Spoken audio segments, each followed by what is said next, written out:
teman-teman Barsier, kembali lagi di podcast Observasi, obrolan seputar konservasi bersama saya Dea.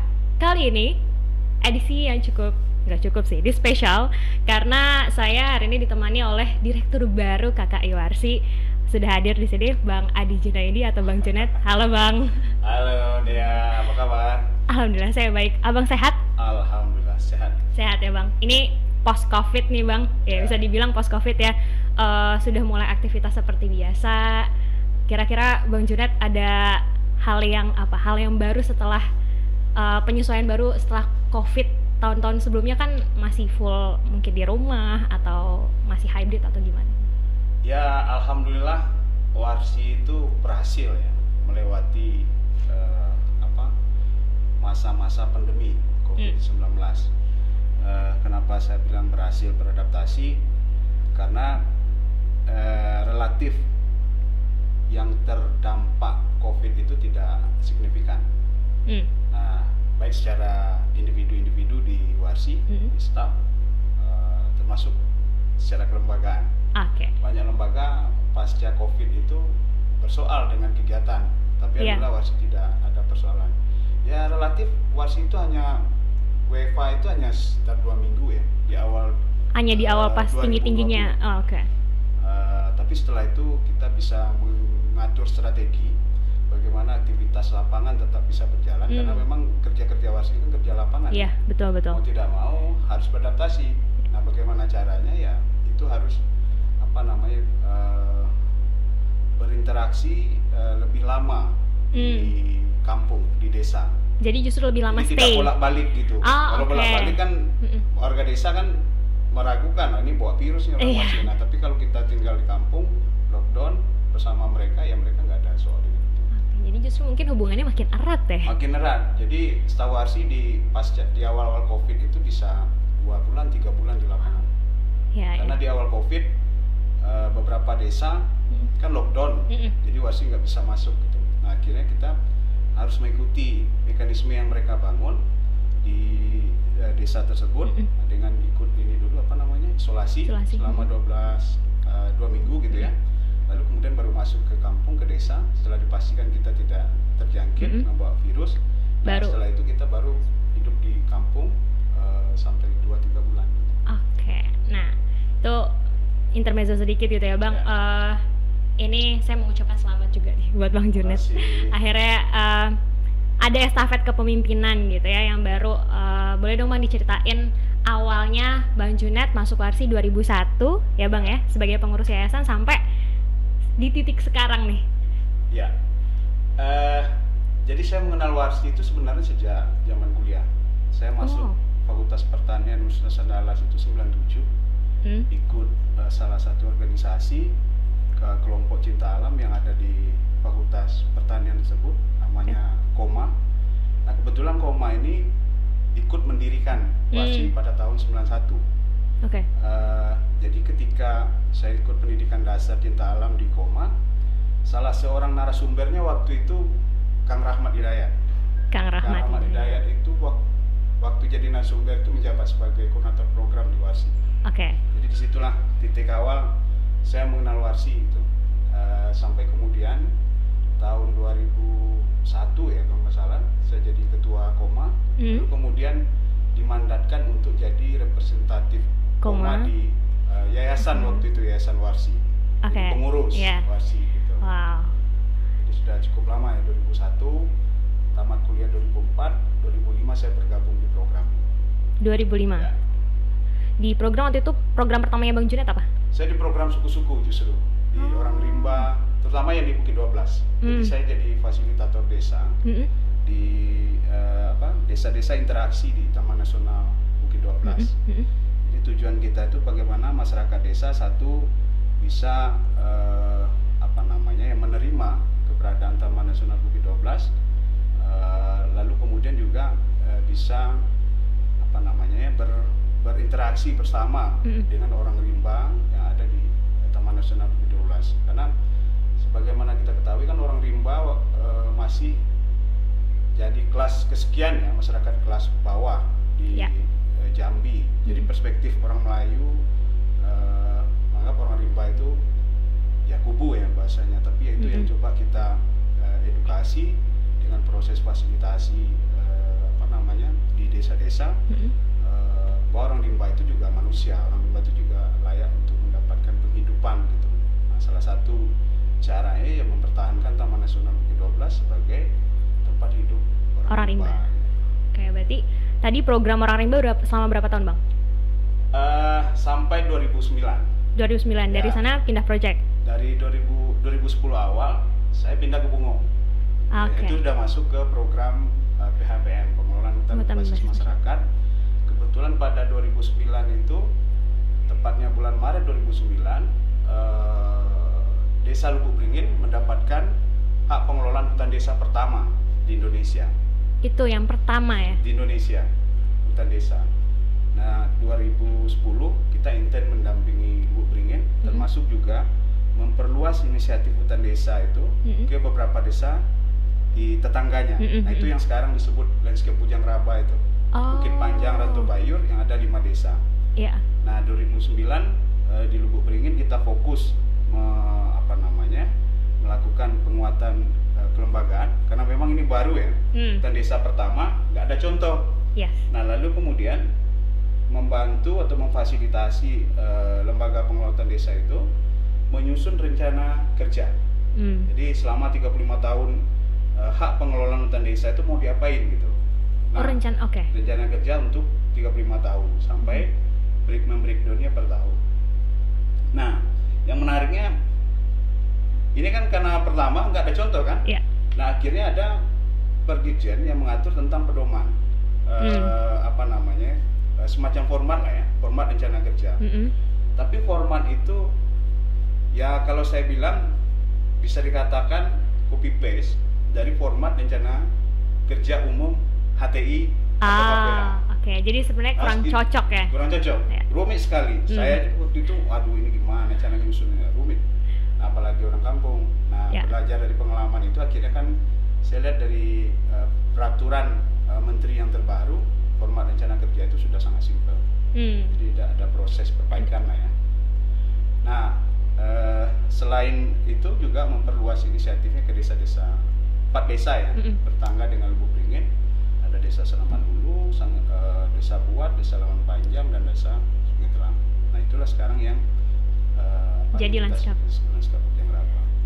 Jadi perjalanannya justru memang benar-benar dari awal ya Bang ya, Warsi ada masih bentuknya yayasan, terus dari kuliah ternyata udah aktif, gabung di program sampai akhirnya sekarang membawa Bang Junet di posisi direktur nih. Kalau boleh tahu Bang, apa sih fokus utamanya Warsi nih? Dan refleksi mungkin karena hari ini bertepatan juga Hari Hutan Nasional gitu. Fokus utamanya Warsi apa yang ingin diraih sama Bang Junet sebagai direktur baru nih? Kodanya mau kemana sih Warsi ini arahnya? Iya, kita sudah menyusun semacam program strategik ya, strategi program untuk satu periode ini. Jadi ada 5 program yang akan menjadi fokus kita ke satu periodenya 2022-2024 bersama wakil direktur 2026 untuk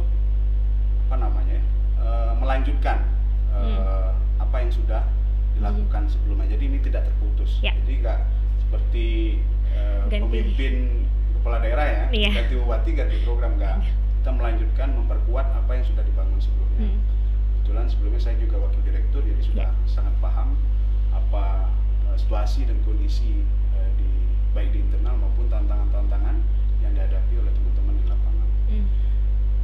Apa programnya? Satu, berkaitan dengan masih PHBM, pengelolaan hutan berbasis masyarakat, tapi fokus kita mungkin lebih titik berat itu lebih kepada pengembangan nilai manfaat.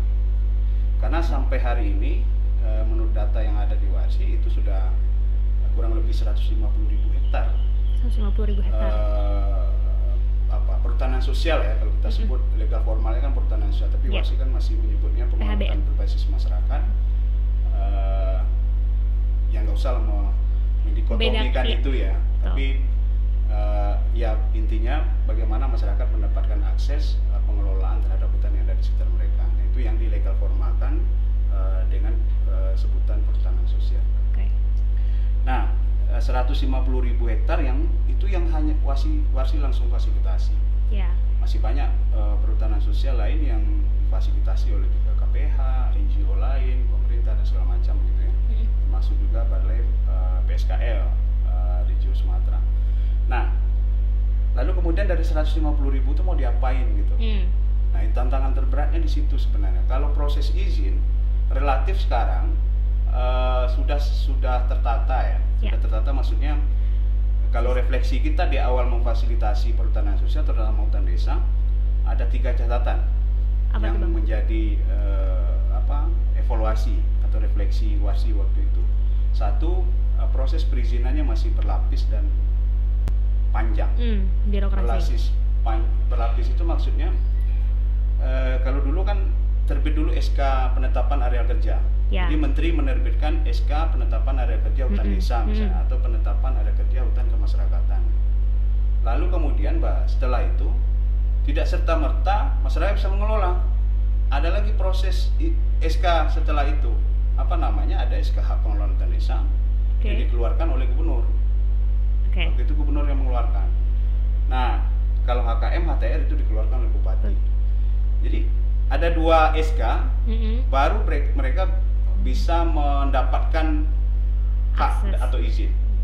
Nah, untuk mengelola harus menyusun lagi rencana kerja. Itu SK lagi yang di SK kan sebenarnya mandatnya ke gubernur. Kalau untuk hutan desa, HTR dan HKM itu mandatnya ke bupati. Nah, namun gubernur atau bupati bisa melimpahkan ke dinas yang mengurusi sektor kehutanan, berarti ke kepala dinas kehutanan. Nah, itu poin pertama. Jadi ada proses perizinan yang berlapis. Nah, yang kedua, format rencana kerja tadi yang rumit dan rigid. Nah, tapi itu sekarang sudah berubah. 2 hal itu juga sudah mengalami perubahan lah ya. Di regulasi terbaru, proses izinnya tidak lagi seperti itu. Jadi cukup 1 SK saja. Itu namanya SK kalau sekarang namanya persetujuan ya. SK persetujuan perhutanan sosial. Itu cukup diterbitkan oleh menteri yang didelegasikan kepada Direktur Jenderal PSKL. Nah, setelah itu sudah bisa menyusun rencana kerja. Nah, kalau itu terkait dengan proses perizinan. Jadi sudah ada pemangkasan birokrasi. Kalau dulu kan lintas Direktorat Jenderal kan, dari Direktorat Jenderal, karena dulu nggak ada Direktorat Jenderal PSKL. Jadi baru juga. Ya, ini saya pikir di awal-awal pemerintahan Jokowi ya. Jadi perhutanan sosial itu jadi naik level dari eselon 2 dulu kan, BPDAS PS, sekarang naik ke eselon 1, sudah dirjen, jadi satu payung gitu. Nah, karena dulu di eselon 2, jadi proses petanya di Direktorat Jenderal lain gitu. Nah, itu sangat lama sekali. Nah, sekarang itu sudah satu pintu payung, lah ya. Satu pintu di Direktorat Jenderal PSKL, jadi prosesnya lebih cepat. Kalau yang saya alami, tapi belakangan itu juga jadi saya nggak tahu apa problemnya, jadi lambat juga. Jadi apakah karena ini menumpuk di Jakarta prosesnya, sehingga sulit melayani Indonesia, kan permintaan jadi tinggi kan? Iya, betul. Jadi dari mana, kalau dulu yang ngusulin hutan desa relatif Sumatera, Kalimantan, Sumatera lagi, atau ada pun Sulawesi. Kalau sekarang kan dari mana-mana sudah ngusulin. Jadi proses layanannya sudah menumpuk di Jakarta. Nah, harusnya ini juga diperbaiki. Layanan itu harus didistribusikan ke paling tidak ke regio. Misalnya kan di Sumatera ada namanya Balai Perhutanan Sosial dan Kemitraan Lingkungan Wilayah Sumatera. Serahkan ke BPSKL Sumatera untuk ngurusin Sumatera supaya mengurangi beban kerja yang di Jakarta. Saya lihat problemnya di situ ya, sehingga prosesnya juga jadi lambat. Contoh kasus misalnya kita mengusulkan hutan desa, memfasilitasi usulan hutan desa Pandalagan di Kabupaten Tanjung Jabung Timur. Itu sampai hari ini juga masih menggantung. Terus juga ada hutan adat di Serampas, ada Renalai dan Lubuk Mentilin, itu juga masih menggantung. Nah, jadi fokus pertama program kita itu ke situ. Karena relatif proses perizinan sudah lebih baik ya. Nah, tinggal lagi bagaimana mengurangi beban kerja ke daerah, ke wilayah paling tidak. Yang kedua, ini memang mandat dari statuta WASI ya, dari anggaran dasar, anggaran rumah tangga, lalu kemudian kan ada diturunkan ke rencana strategis lembaga. Mempertahankan tutupan hutan alam. Jadi itu program yang juga akan menjadi prioritas kita ke depan. Kenapa ini penting? Ya karena proses deforestasi itu kan terus terjadi ya. Walaupun sekarang kita juga apresiasi lah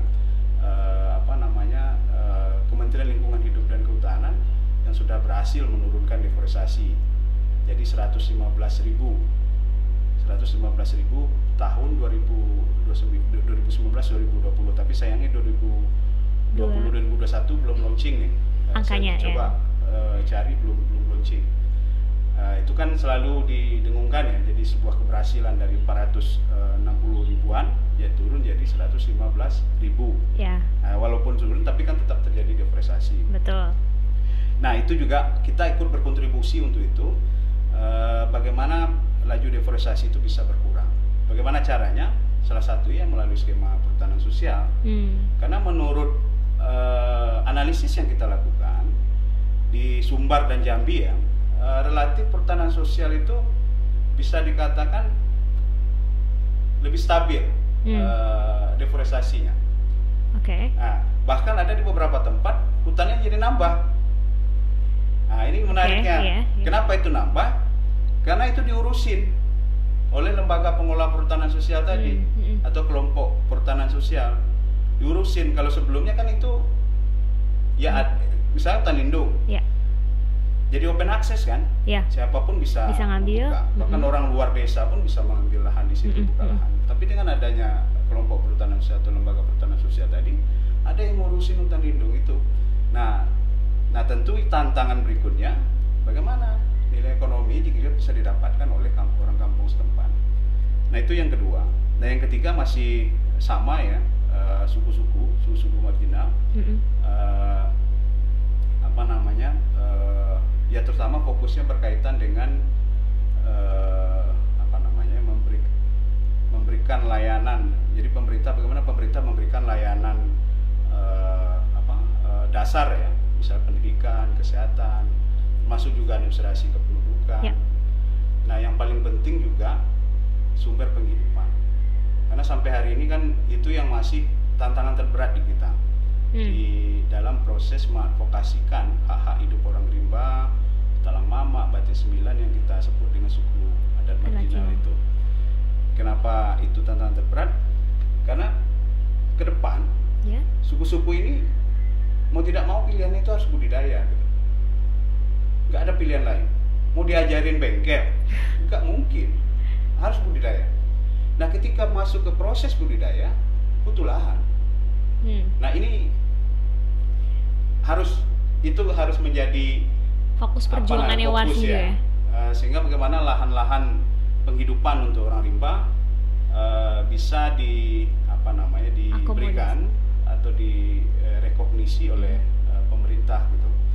Sebenarnya banyak peluang ya, bisa dengan skema kemitraan kehutanan, termasuk juga kemitraan lahan dengan HGU perkebunan sawit. Tapi memang ini kembali lagi ke willingness-nya pemegang izin. Apakah mau bermitra? Banyak contoh yang menarik sebenarnya yang sudah bisa dikatakan berhasil WASI advokasikan itu di perusahaan PT Warna Perintis. PT Warna Perintis HTI Karet, dan mereka melokasikan bermitra dengan orang rimba 114 hektar. Nah itu berjalan sampai sekarang. Dikhususkan untuk orang rimba. 114 hektar karet bisa dimanfaatkan oleh orang rimba, dan orang rimba menjual karet tersebut ke perusahaan. Nah, di banyak perusahaan itu masih pemegang izin konsesi itu masih belum terlalu terbuka untuk melihat peluang itu, walaupun diskusinya sudah mengarah ke situ. Contoh misalnya dengan PT LAJ itu sudah ada komitmen 120 hektar yang akan dilokasikan, tapi memang komitmen itu kan perlu dilegal formalkan. Prosesnya harus ada MOU, perjanjian kerjasama, sampai ke kulin KK, pengakuan dan perlindungan oleh pemerintah. Jadi tidak hanya kemitraan itu tidak hanya antara orang rimba dengan pemegang izin, tapi itu juga dilindungi oleh pemerintah secara legal ya. Jadi legal. Yang diadvokasi oleh Warsi ke perusahaan juga secara legal atau hukumnya yang ke pemerintah. Ya, hukumnya sudah ada. Peluang hukum sudah ada. Peluang hukum tinggal ada. Itu implementasinya di lapangan. Kemauan perusahaan pemegang izin untuk merelakan sedikit kawasan mereka lah untuk dimitrakan. Enggak lepas, tetap dimitrakan. Kasus Warna Perintis itu, contoh di Warna Perintis, karet orang rimba itu juga dijual ke Warna Perintis. Jadi tidak jual kemana-mana juga. Itu yang kita sebut dengan kemitraan. Ya, jadi orang rimba bermitra. Nah, itu yang ketiga.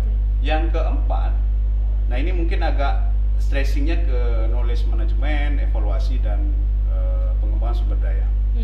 Kenapa ini juga menjadi satu fokus kita? Karena di periode sebelumnya kita sudah berangkat dari sebuah kesadaran bahwa knowledge Warsi ini kaya. Dari 91 Warsi didirikan sampai dengan 2017 ya, waktu kita membentuk program pengelolaan pengetahuan, evaluasi dan pengembangan sumber daya itu sudah pada kesadaran itu. Lalu kemudian bagaimana mengelola pengetahuan yang ada di kepala banyak staf ini, yang kadang mereka keluar ya pengetahuan itu dibawa dan itu tidak kembali ke lembaga gitu. Jadi staf baru masuk yang menggantikan yang lama, menemukan knowledge baru lagi gitu, mencoba mencari knowledge baru lagi. Ini kan memang sangat disayangkan ya, sekian tahun misalnya mereka sudah dapat pengetahuan, tapi pengetahuan itu tidak terkelola dengan baik. Nah, implikasi itu tadi proses handover misalnya dari staf baru ke personil yang dari yang lama ke yang baru, itu jadi tidak semua. Nah, kita berharap di periode ini itu bisa diperkuat. Jadi di periode sebelumnya 2017 ke 2021 plus lah saya sebut ya, karena ada masa PLT pelaksana tugas sampai 2022 pertengahan, itu kerangkanya sudah dibangun. Jadi sistemnya sudah dibangun, mekanisme pengelolaan knowledge, evaluasi dan pengembangan sumber daya sudah dibangun. Nah, di periode sekarang kita mau itu lebih sistematis implementasinya. Jadi kalau dulu baru membangun sistem, ya kerangka, walaupun sudah ada banyak produk knowledge yang sudah kita hasilkan, tapi bagaimana knowledge yang sudah kita hasilkan itu dalam bentuk modul, buku dan segala macam itu terdistribusi ke para pihak, baik itu ke internal Warsi maupun ke pihak-pihak eksternal, ya bisa itu pemerintah, NGO lain gitu ya, termasuk yang terpenting juga masyarakat. Misalnya knowledge yang ada satu masyarakat bisa didistribusikan ke masyarakat yang lain. Nah, tentu metode distribusi pengetahuan itu yang perlu kita cari yang lebih kreatif gitu, yang lebih inovatif. Kalau istilah saya lebih aktif, karena cenderung metode sebelumnya itu lebih pasif gitu. Pasif artinya kita menghasilkan produk knowledge dalam bentuk modul. Lalu kemudian modul itu ya kita distribusikan. Kalau ke eksternal biasanya kan kalau ada event-event pameran kita taruh lah display itu kita distribusi. Kalau di internal kita taruh di namanya ada satu aplikasi internal Warsi namanya WIMIS, Warsi Management Information System, ditaruh di situ. Nah, kalau coba kita evaluasi berapa banyak staf Warsi yang mengakses itu data knowledge management, bisa kita evaluasi. Nah, artinya memang ada upaya distribusi knowledge yang lebih aktif. Karena kalau pasif ditaruh di situ ya sangat sedikit yang, asumsi saya sangat sedikit ya yang mengakses itu. Tapi kalau ini lebih aktif mungkin akan lebih banyak. Karena ya harus kita sadari gitu ya, tidak semua orang yang suka membaca. Betul. Nah, sehingga memang tentu harus cari metode-metode lain supaya pengetahuan itu bisa terdistribusi ke orang-orang yang seperti itu. Jadi produk dari knowledge management pun harus beragam mungkin ya Bang ya. Ya, betul. Untuk memfasilitasi banyak orang yang mungkin nggak dibaca tapi mungkin bisa dengar atau nonton gitu. Betul. Ya Bang ya. Nah, ini juga berkaitan dengan pengembangan sumber daya tadi. Jadi ketika pengetahuan itu dikelola, nah harapannya kan itu bisa meningkatkan sumber daya manusia staf Warsi, termasuk juga sumber daya Warsi secara kelembagaan dan sumber daya masyarakat gitu. Jadi itu akan coba dibangun lebih sistematis dan lebih aktif prosesnya gitu. Nah yang terakhir ini sebenarnya baru ya, karena tapi memang ini tantangan apa namanya, tantangan zaman lah ya, terkait dengan pengamanan organisasi, sistem pengamanan organisasi. Ya banyak, kalau sekarang saya lihat itu sudah lebih kecil ya, kebocoran data warsi keluar. Nah kalau dulu kan cukup terbuka kan, semua orang bisa mengakses database warsi. Jadi staf seperti dia yang baru setahun pun bisa mengakses data-data yang sangat penting di warsi dulu. Kalau sekarang nggak bisa, itu dibuat hierarki. Nah, itu bagian dari pengamanan organisasi dalam konteks data. Ya kita bukan berpikiran negatif ya terhadap staf, tapi data itu kan, apalagi data-data mentah gitu kan, itu kan bisa dimanfaatkan untuk apa saja kan? Iya, betul. Kalau misalnya dimanfaatkan masih dalam konteks kebaikan, ya berarti amalah bagi warsi kan. Tapi ketika itu digunakan dalam konteks yang negatif, nah itu juga akan memberikan impact negatif terhadap warsi. Nah, itu 5 program yang akan jadi fokus utama ya warsi. Warsi di periode 2022-2024 ini. 2024 saya ingat pemilu ya. Mau ikut Bang? Mendaftarkan? Oke. Mungkin Bang Junet boleh agak sedikit dideketin lagi mic-nya. Ya. Sip.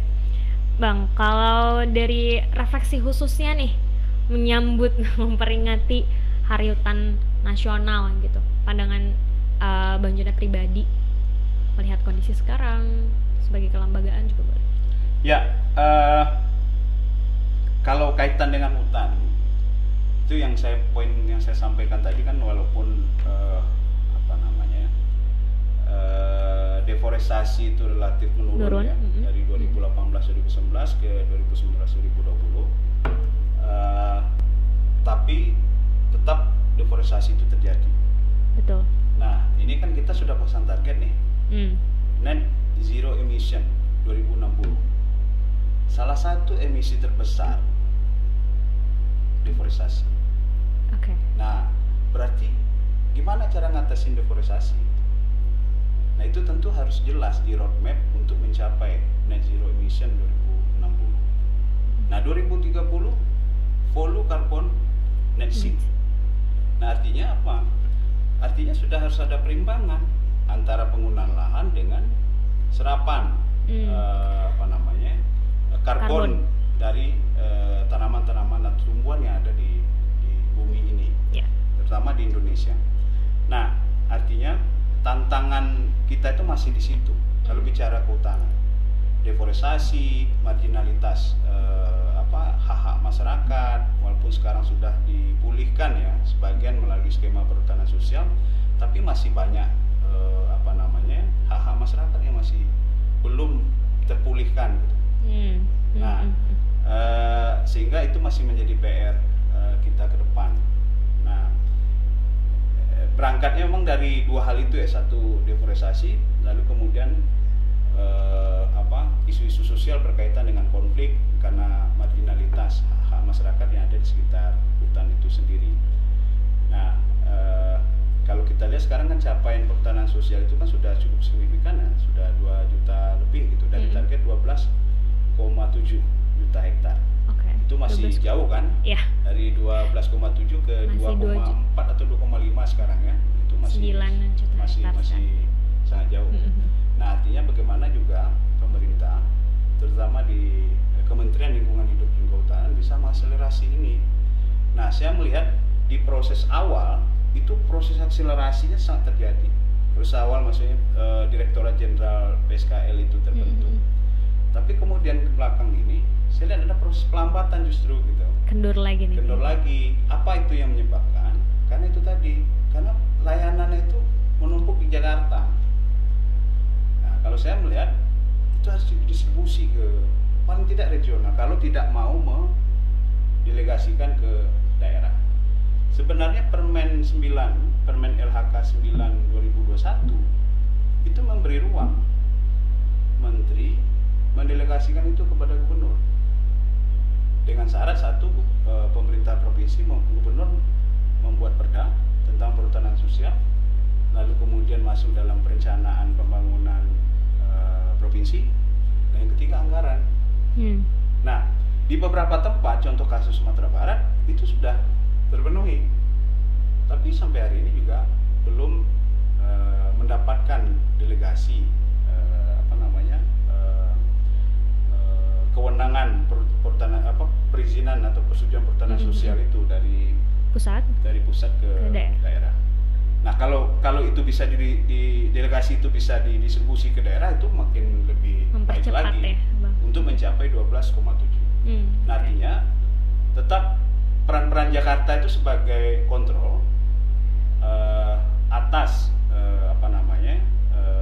persetujuan yang sudah dikeluarkan, tapi peluang untuk mendistribusikan itu menurut saya harus dipikirkan ke depan. Kalau tidak, ini akan jadi pelambatan. Karena kan hampir seluruh antero Nusantara ini sudah mengusulkan PS sekarang kan. Banyak pihak sudah bermain PS. Kalau dulu kan PS itu di perhutanan sosial itu dihujat habis-habisan kan. Mengakui tidak diterima tadinya ya, Bang. Mengakui hutan negara, bla bla bla.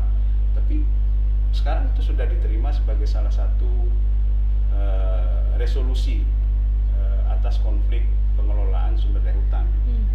Nah, oleh karena itu tumpukannya itu harus dibagi gitu. Lebih diurai lagi ya, Bang ya. Okay. Kalau enggak, ini akan jadi hambatan soal ke depan. Oke. Nah, tadi masih bahas soal PS atau PHBM gitu ya, Bang. Bagaimana sih PHBM ini menurut Bang Junet sendiri bisa meningkatkan kesejahteraan masyarakat? Karena kan tadi disebutkan masyarakat bisa punya akses untuk mengelola, tapi juga ada yang merawat, jadi kontinuitasnya terjamin gitu. Dan justru dampak baiknya tutupan lahannya lahannya malah justru bertambah kan gitu. Jadi mungkin dari Bang Junet sendiri, gimana memangnya Bang PHBM ini bisa meningkatkan kesejahteraan masyarakat? Ya, ini memang tantangan terberat kita hari ini ya, sebagai salah satu pihak yang memfasilitasi pengelolaan hutan berbasis masyarakat atau perhutanan sosial tadi. Nah, ini memang nggak bisa dikerjakan sektoral menurut saya. Ketika bicara peningkatan kesejahteraan berbasis perhutanan sosial, itu tidak bisa hanya diserahkan kepada sektor kehutanan saja. Nah, relatif sekarang kan begitu.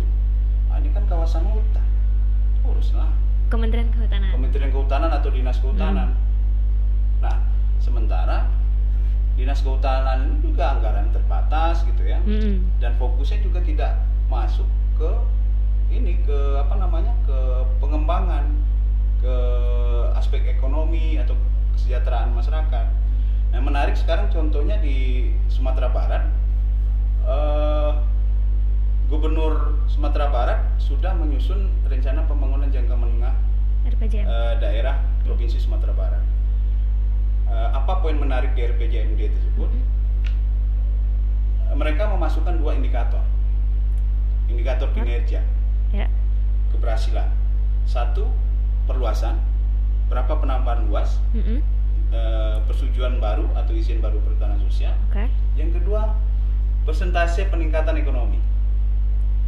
Udah mulai. Pendapatan bahasanya, persentase peningkatan pendapatan. Kalau nggak salah 5%. Jadi Sumatera Barat itu sudah berani mendeklar di RPJMD-nya 5% akan meningkat.